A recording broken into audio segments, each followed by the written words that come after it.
အားလုံးပဲမင်္ဂလာပါရှင်ဒီနေ့ကတော့ဆိုင်ကားဆရာကိုကြည့်ပေးမှာဖြစ်ပါတယ်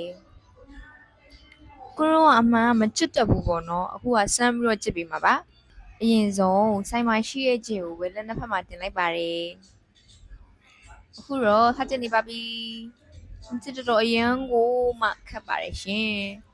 အစမှရင်းနိုင်ဝက်လောက်ကုန်းနေပါပြီနောက်တော့ရောက်လာတယ်ပေါ့နော်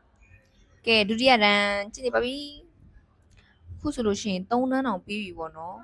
ဆရာအိတ်နေလို့စိတ်တူပြီးတော့နောက်တစ်ခေါက်ပြင်လိုက်ပါတယ်ကျဒန်ဘာညာဖို့ကွာကဲအခုဆိုရင်ကြည့်ပြီးတော့ပါပြီစပိတ်ချက်ခံနေတဲ့လူကတော့နာတာပေါ့နော်ကြည့်ပြီးကိုကတော့ပျော်နေရပေါ့ကဲဒါလေးကတော့နောက်ဆုံး result လေးပါလေဇင်ကြရင်ကောင်းလေးတွေကောင်းမလေးတွေအစင်လေးတွေကိုကြည့်ပြပါမယ်ဩ free ကြည့်ပြမှာနော်အဲကြောင့်လေးကြည့်နေပါနော် 2 hours later ကြည့်ပါဦးကိုရောချိုကအိတ်နေပါတယ်တဲ့